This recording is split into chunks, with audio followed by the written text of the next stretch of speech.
we look at the structure. CH3, CH2, C double bond O, OH. And as we correctly identified, this one would be classified how? Carboxylic acid. All right, so it's a carboxylic acid. We're now going to look at our rules for naming the alcohols, aldehydes, ketones, and carboxylic acids. And as a reminder on these, we are only going to be naming the straight-chained oxygen-containing compounds in this course. Now to name these, notice that all four of these start off with the same convention, and that is we have to count carbon atoms, which we said was the most important thing. We're going to write the name of the alkane that has the same number of carbon atoms. Then what we'll do is we'll drop the letter E from the alkane name, and then depending upon how it's classified, then we add on different suffixes. So in the case of this one, since it's a carboxylic acid, we're going to drop off the letter E and replace it with oic acid. So we come back here, we count carbon atoms. How many carbon atoms are in here? 3. 3. So a 3-carbon alkane is called propane. So we drop off the letter E and we replace it with oic acid, OIC acid. And so the name we give this is propanoic acid. Propanoic acid. Again, this is one of them you'll be working with in lab tomorrow, propanoic acid. Any questions on that one?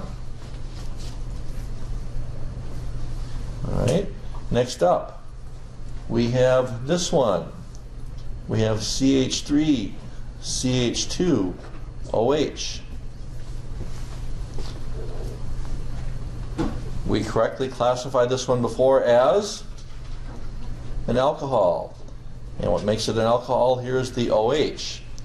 So if we follow through the naming scheme, it tells us that we name the alkane like before, and then we drop off the letter E, the alkane name, and we replace it with the suffix of OL. So the name of this one is going to be, let's follow that naming scheme. What is it called? What is the name of the alkane? Let's start with the alkane name. How many carbons are in here? 2. So what is the name of a 2-carbon alkane? Ethane.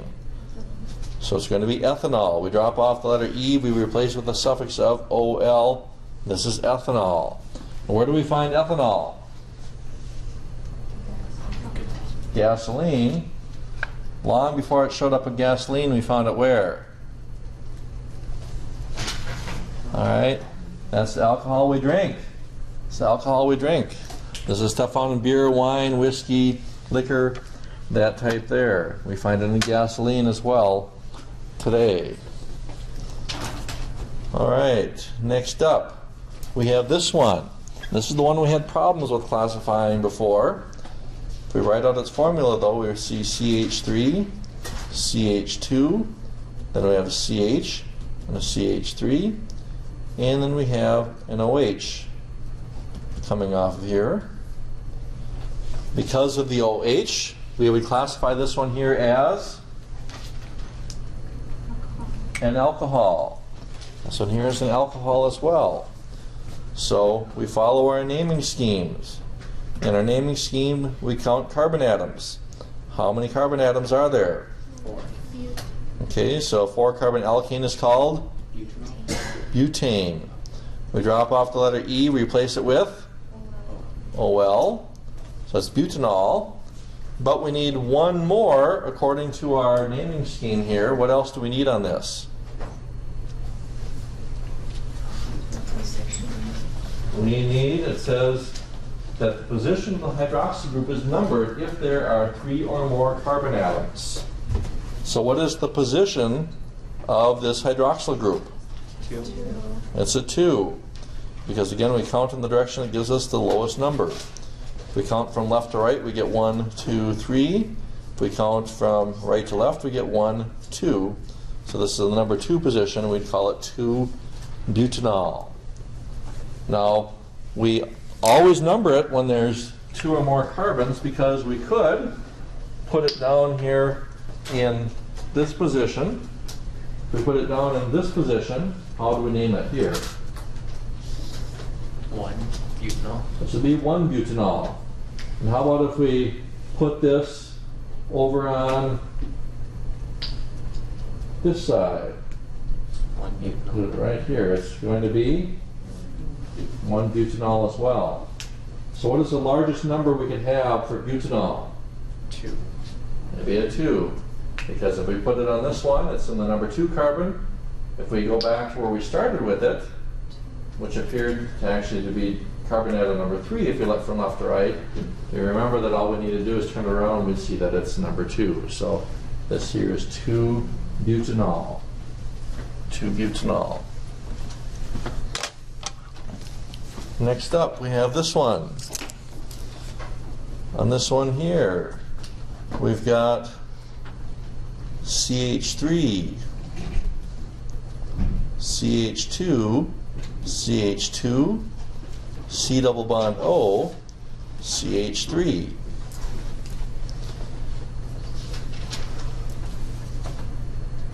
We correctly classified this one before as a ketone. So if we look at the naming scheme for ketones, we'll come back here, look at the ketones. We find out that we're going to drop the letter E and replace it with the suffix of O-N-E. And we also need to number the position of the carbonyl group. So, how many carbons do we have? 5. So it's going to be called Pentone. not pentone, Pentanone. pentanone. That's right, because we drop off the letter E and we replace with the suffix of O-N-E. So we drop with the E off of pentane, it's pentanone. Then we need a number in front of the pentanone. That number is going to be 2. 2. Because again, we count in the direction that gives us the slowest, not the slowest, the smallest number. So it's going to be 2-pentanone. Then we look at this one here.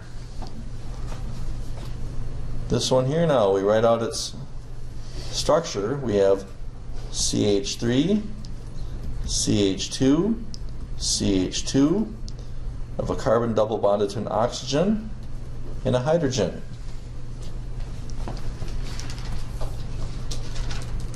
We see this portion of the molecule, which means we classify this as an aldehyde. This aldehyde has how many carbon atoms? 4 carbons. So we are going to call this one here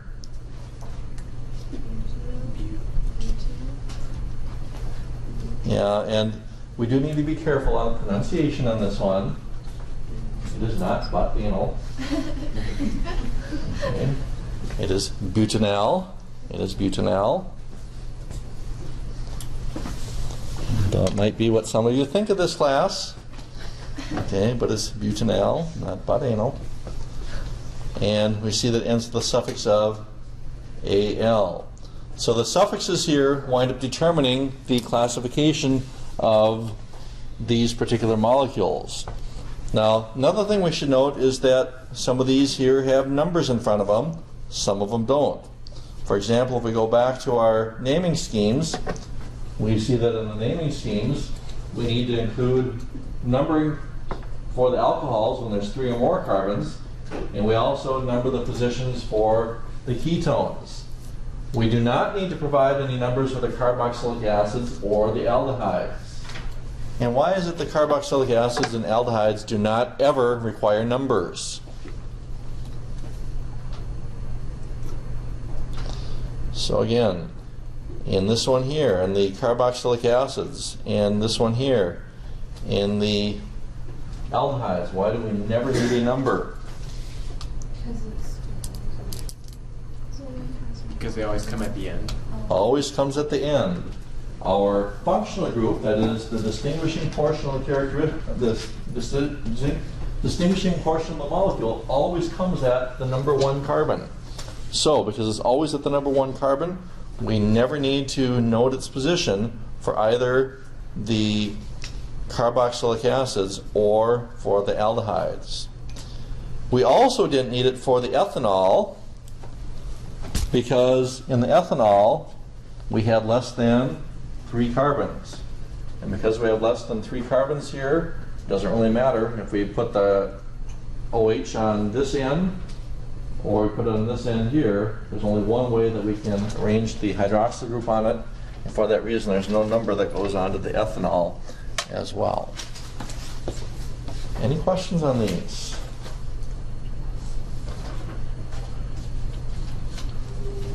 Okay, now you try these. I'm going to write out some names, and now you're going to write out the structures. You're going to go in reverse direction. We have propanol.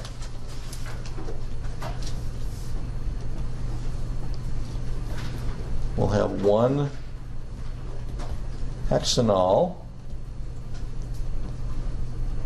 butanoic acid,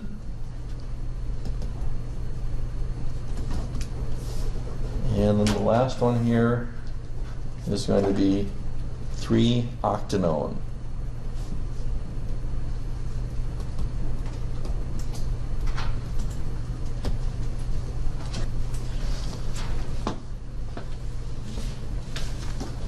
All right, let's do it. First of all, propanol. We see an Al suffix, which means it's classified as aldehyde. With how many carbons? 3. So an aldehyde would have a double bond to an oxygen and a hydrogen on the end, and we put in CH3, CH2. So you kind of see the way that I build these. I build them by building carbon atoms and then kind of that skeleton, and then building them off from there. Any questions on this one? Okay, next up we have 1 hexanol. The suffix of OL, that means it is alcohol. And what do we find that distinguishes an alcohol from everything else? OH. Now, of course, it's in the 1 position. Many of you will write the 1 position on the left-hand side, and that's okay. Most chemists actually write an OH on the right-hand side. Doesn't matter, though, whether you do or not. That's the way I always learned, and that's the way you'll see most chemists write it. Since it is a hexanol, that means it's going to have how many carbon atoms? 6.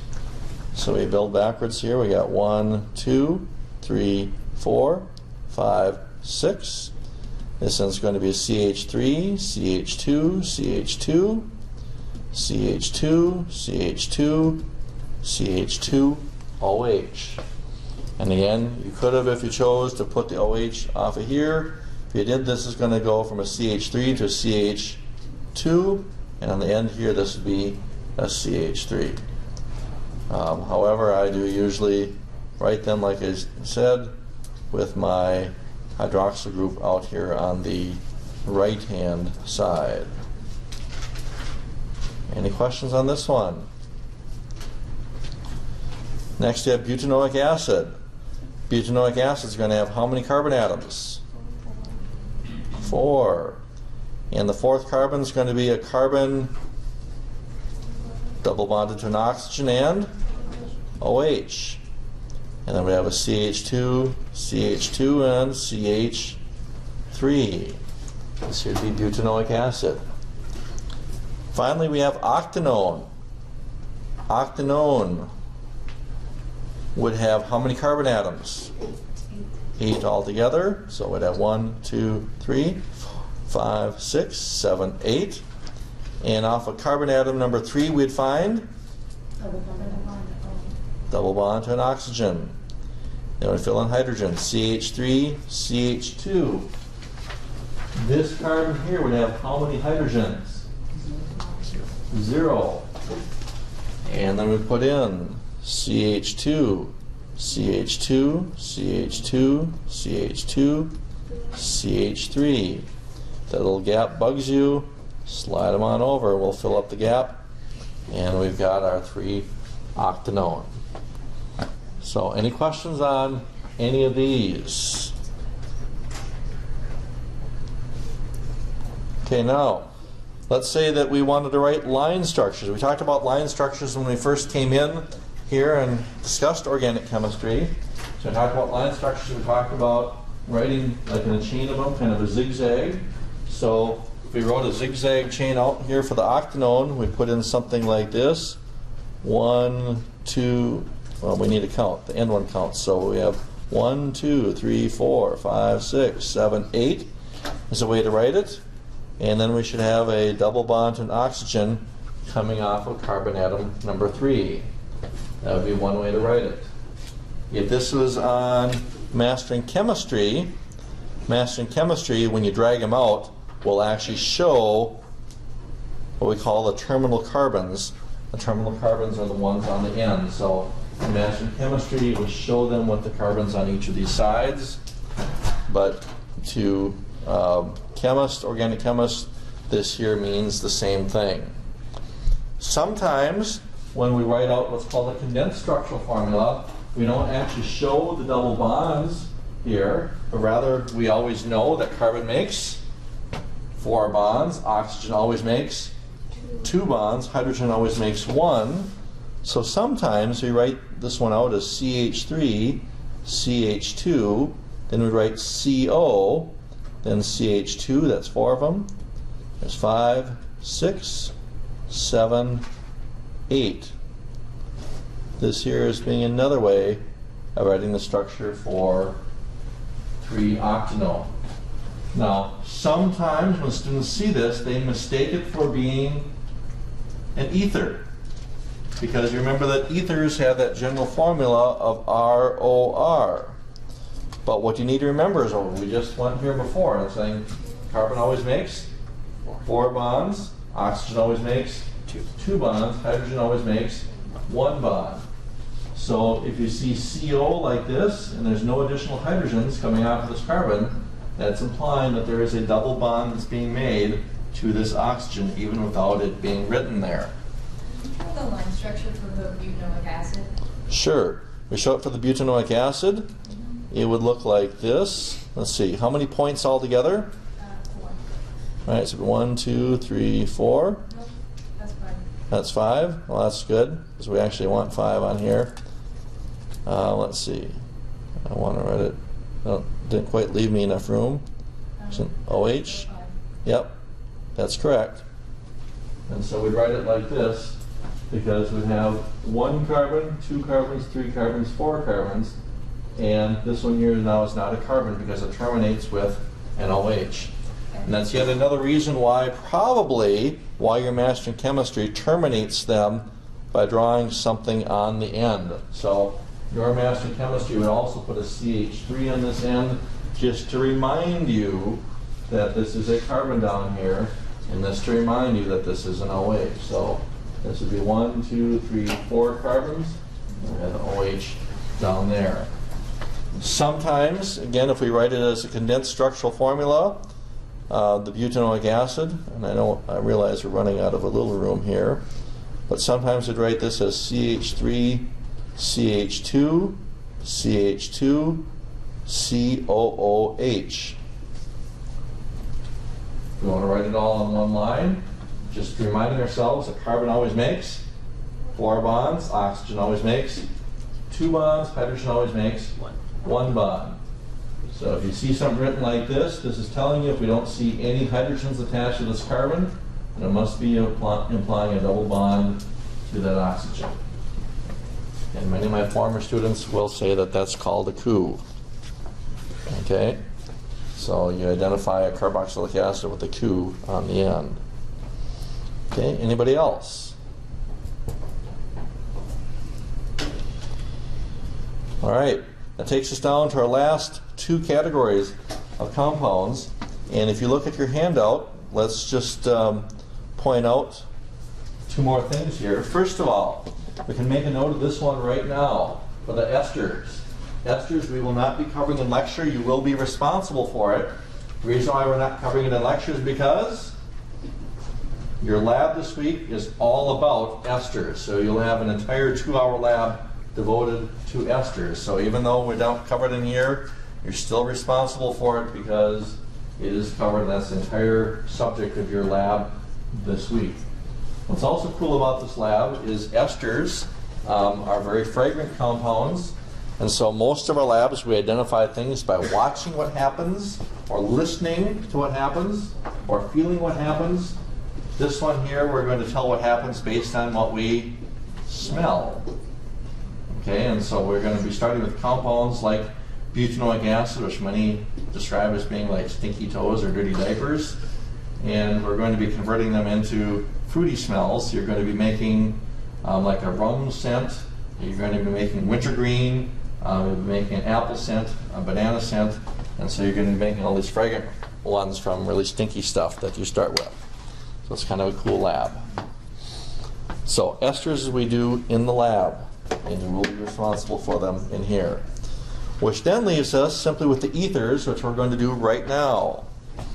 So for the ethers, if we look at the rules on the ethers, the rules look something like this. We're going to name each alkyl group that's attached to the oxygen in alphabetical order, followed by the word ether. For example, butyl ethyl ether. If the two attached alkyl groups are identical, then we use the prefix di for the alkyl group, and we'd call it something like dimethyl ether. So we'll start with these two here. These are the ones we looked at before, and we'll start specifically with this one here. We have CH3, CH2O, CH2, CH3. The oxygen in the center makes this an ether. So we then look on each end. And on each end of this oxygen, each side, how many carbon atoms on each side? 2. So they are the same alkyl groups. What do we call a 2-carbon alkyl group? Not dimethyl, it would be diethyl. So we call this one here diethyl ether. Diethyl ether.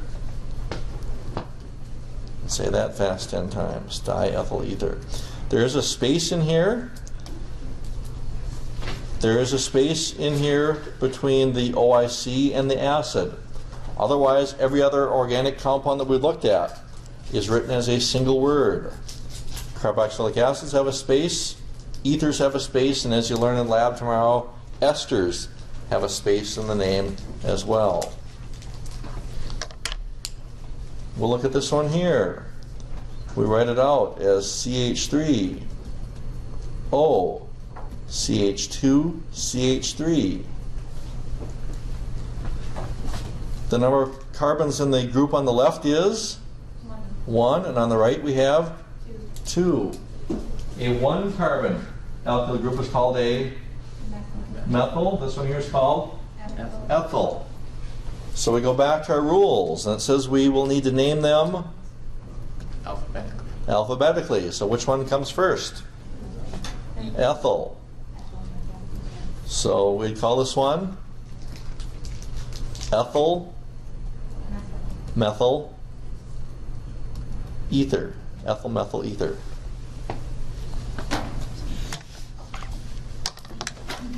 So now let's go ahead and draw out this structure. Let's say that we have butyl methyl ether.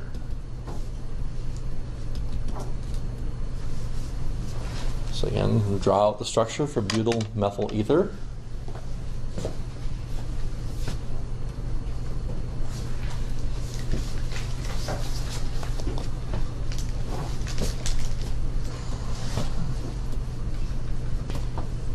All right, let's give it a whirl here.